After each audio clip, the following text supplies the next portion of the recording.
Business trip? What are you talking about when you're just working from home? You just want to skip housework, don't you? LOL. It's not like that. I genuinely have work to do. Don't talk back. Just listen to what I say. It's been a year since I married him. He never acknowledges the work I do as a freelancer. Instead, he treats and scolds me as if I'm just a maid. I am the one supporting our finances and paying the rent. However, he took advantage of me mercilessly without showing any gratitude. If he's going to go that far, I won't stay silent either. I'll take advantage of my husband, who threatens me with divorce papers at every turn. Imagining his panic, I headed for my business trip. My name is Emily Johnson, a 29-year-old working for a publishing company. My husband's name is Tom Johnson, 5 years older than me, 34. I first met him 3 years ago when I went to the disaster area for work. Tom did a similar job, going on site to gather current information and turn it into articles. Since we both worked for publishing companies, we had the same goal and hit it off right away. We worked together on local reports and even after returning to the city, kept in regular contact. After 2 years of dating, he proposed me. We did not have a wedding, but we pledged our love in our own way by having a photo wedding. After officially married, we started living together in the apartment I had been living in.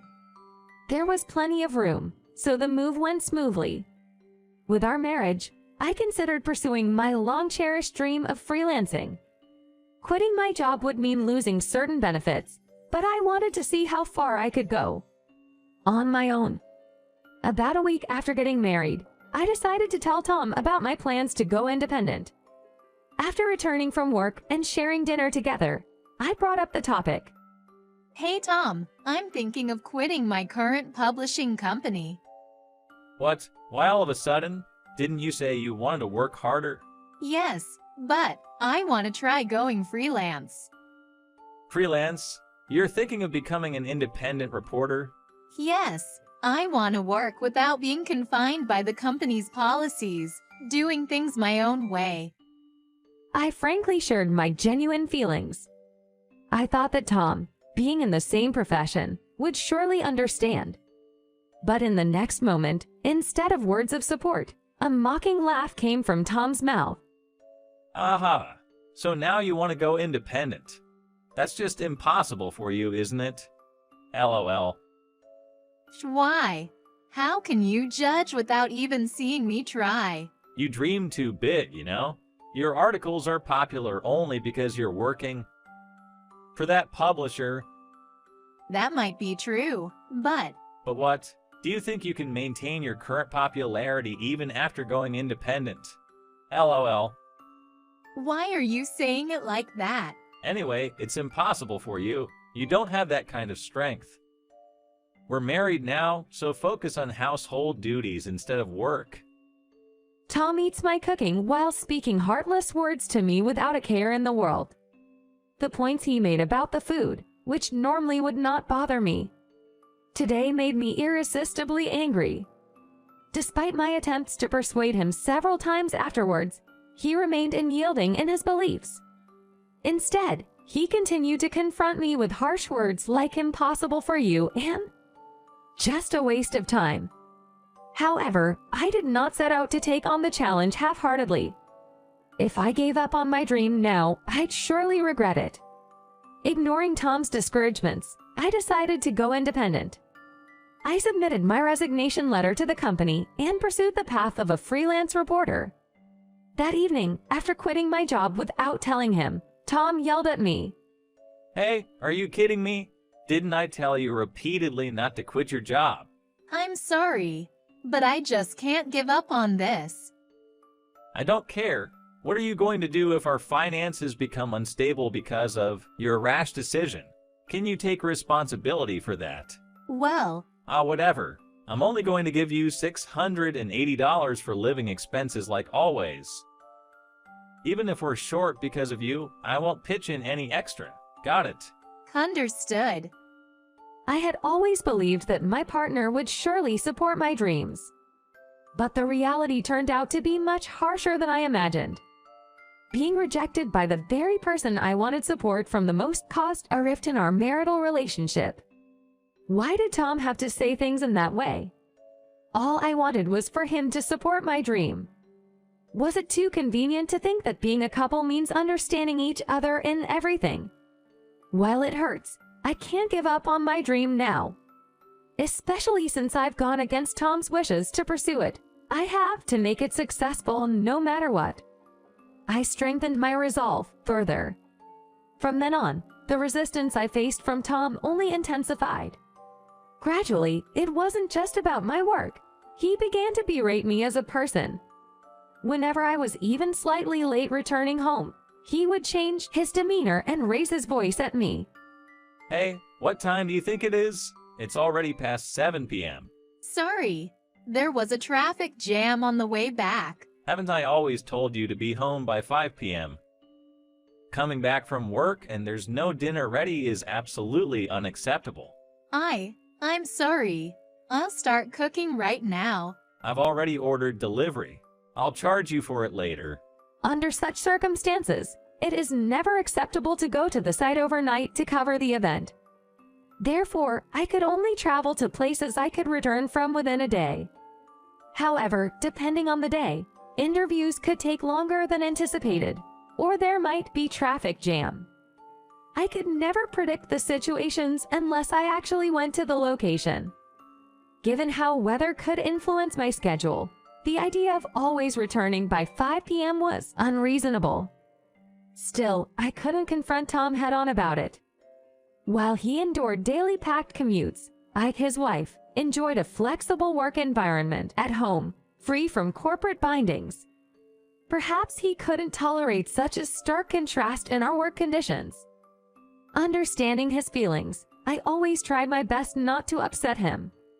Nonetheless, I continued to work hard as a reportage writer. Initially, I submitted articles to publications seeking freelance pieces and received pay on a task-by-task basis.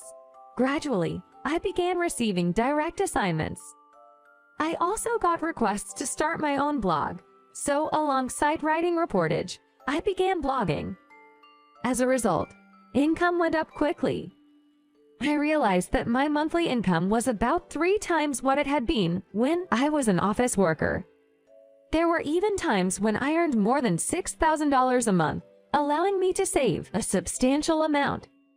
Even when I consistently earned $6,000 a month, I kept it a secret from Tom. It was evident that he would be furious to learn that I, once his peer in the same industry, was now freelancing and earning more than him. A year into our marriage, his attitude hasn't changed. In fact, it's gotten worse day by day, with our conversations dwindling to almost none. Instead of daily conversation, I was increasingly being abused by him one way or the other. Then one day, on a rare day off, I purchased some clothes at a department store. Upon seeing the shopping bags when I returned home, he glared and said, Despite barely having any income, you're shopping for yourself. Do you know your position? Don't talk to me like that. I bought everything with the money I earned myself, you know. Oh, really now? Aren't you using some of the $600 I give you every month? I'm not doing that. Besides, $600 wouldn't even cover the rent. There's no way I'm using that money for myself. What? Did you just mock me by implying I'm low income? No, no one's saying that. Then Tom suddenly threw the beer can he was drinking at me. The beer splashed heavily on my clothes, though it didn't hit me. What are you doing? I shouted, and his face turned beet red as he raised his voice. I give you $600 every month, don't I? I stay with you even after you quit your job on a whim every month. A full $600. You should be grateful to me. What do you mean? I've been covering the rest of the rent, utilities, and food expenses with my own earnings, you know. You're probably just using up your savings, right? There's no way you, after becoming freelance, could be earning more than me. If you don't want to believe me, that's your choice. but I haven't troubled you enough to deserve such blame. Say whatever you want. Just remember, if you come crawling back to me later, don't expect any allowance from me. Without apologizing for throwing the can, Tom looked at me and scoffed through his nose.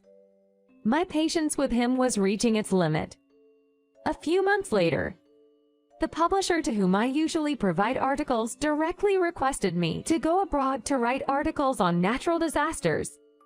Since it was abroad, a day trip was obviously out of the question. So I decided to inform Tom about the job details. Tom, I know this is sudden, but I have to go on a business trip overseas this weekend. Business trip, acting all high and mighty for just a freelancer. You just want to skip out on housework, don't you? It's not like that. It's really for work. There's no way a freelancer like you would be sent on an overseas business trip. How dare you come up with such a ridiculous lie? I'm not lying. I was directly requested by the publisher. Don't talk back to me. Just shut up and listen to what I say. As if I was the one being unreasonable, Tom continued to blame me.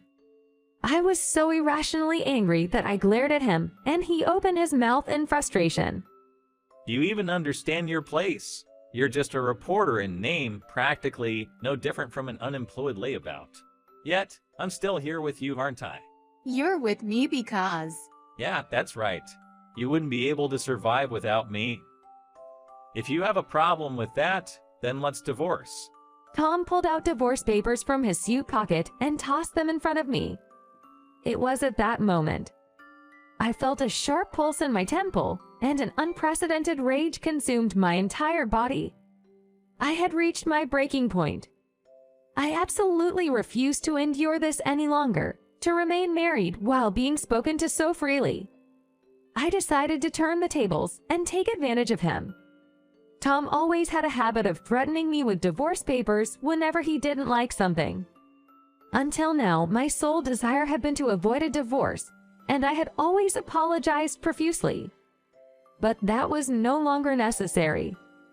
I filled out the divorce papers and submitted them to the city hall while he was away. I also arranged to cancel our apartment contract at the end of the month. Additionally, I rescheduled my overseas business trip to leave that very day. Naturally, I didn't inform Tom about any of this and kept all notifications and calls turned off. After finishing everything, I returned to my home after 2 weeks. It was already past 8 p.m. and the lights were on in the house. I didn't want to see him, but I had to return home regardless. Taking a deep breath, I opened the front door. Whether he heard the sound or not, I could hear furious footsteps coming from the living room. Looking up, I saw my ex-husband, Tom, standing there, arms crossed and with a defiant stance. Just as I was about to speak, he began to shout loudly. You, how dare you nonchalantly come back home? You haven't returned any of my calls. Where have you been, and what have you been doing? Where? I told you, right? I was on a business trip overseas. That again? There's no way someone like you, who just occasionally steps out to write some insignificant articles from home, would go on a business trip, right? I told you. I've been directly commissioned by the publisher. I've been properly compensated for this trip as well. Compensation? Yahaha. I bet it's just about $6, right? LOL. Traveling abroad to earn a mere $6 and neglecting house chores. What an idiot. LOL. Tom continued to laugh boisterously and kept belittling me. But he still hasn't realized that we haven't been a couple for quite some time. Perhaps it's his ignorance that allows him to be so bold. Despite what he says, I'm no longer affected by it at all.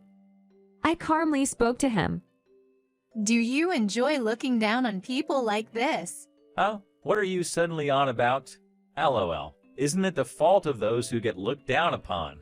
I haven't done anything to be looked down upon by you. In terms of income, I earn about 5 times as much as you do. What, 5 times? That's impossible. LOL. If that's true, That means you're earning close to $6,000 every month. Yes, that's right. Huh? Tom's mouth twitched in surprise as he was confronted with the unexpected truth. He seemingly couldn't come to terms with the fact that I earned more than him. His face turned a deep shade of red as he blurted out, Don't be ridiculous, lying like that. If a wife can't even do the housework, divorce is only choice. Gasping for breath, Tom thrust new divorce papers towards me. I smiled sweetly at him and revealed the truth. Oh, did you prepare another one? Yes, I did. Now hurry up and sign them. Relax. I already submitted them to the City Hall 2 weeks ago. What? What are you talking about? We're no longer husband and wife. Why are you still in this house? Stunned by my statement, Tom mumbled incoherently. After swallowing hard several times, he finally found his voice. Well, what do you mean? You submitted the divorce papers. We're no longer a couple. Why would you do that? Why? Because you handed me the divorce papers the other day, didn't you? Yes, I did. But I didn't really want a divorce. I just gave it to you as a threat. To remind you of your position as a wife. That's not my concern. You gave me the papers, and I felt it was okay to part ways, so I submitted them. Why? Why would you? I didn't want a divorce. I just wanted to make you understand your place as my wife by threatening you with the papers. Tom's eyes filled with rage as he forcefully grabbed my shoulders. As expected, he threatened me with divorce papers and just wanted me to do what he said. He had never truly planned on divorcing me. Knowing this, I chose to end our marriage. I finally realized that I could never be happy with him. To release all the pent-up frustration I had been feeling, I poured out my emotions. What are you even saying? Don't make me laugh. Do you have any idea how I felt during our year of marriage? Can you understand being mocked and belittled by the very person I wanted the most support from? I have no reason to be lectured about my position by a man like you. Wait, Emily, I just wanted you to. Don't call me so casually. Disgusting. I told you, we're already divorced. We're complete strangers now. What should I do after this divorce? Please let me stay here. This apartment is under my name. Now that we're divorced, you being here is like trespassing. I never want to see your face again. Get out now and never show up in front of me ever again. I threw all of Tom's belongings outside. At first, he resisted, but over time his reaction slowed, and in the end, he just hung his head in defeat. Later, Tom called his parents and apparently moved his things to their house. However, given the circumstances, he wasn't allowed to stay with them, and they reportedly declared that they wouldn't provide any support. As a result, he had no choice but to live on his meager income, relocating to a cheap apartment far from his workplace. Naturally, he couldn't spend money as freely as before, and he struggled just to get by. His savings ran out, and now he seems to be living a dreary life of only penny pinching. On the other hand, I found a new apartment and started living alone. I finished moving, and now I work peacefully every day in the office space I've set up at home. Thankfully, my articles have started getting featured on major online media platforms. My blog has continued to grow in traffic and has become a significant source of income. I plan to keep writing great articles, doing my research wherever and whenever I like. I want to continue my job in a way that suits me without pushing myself too hard.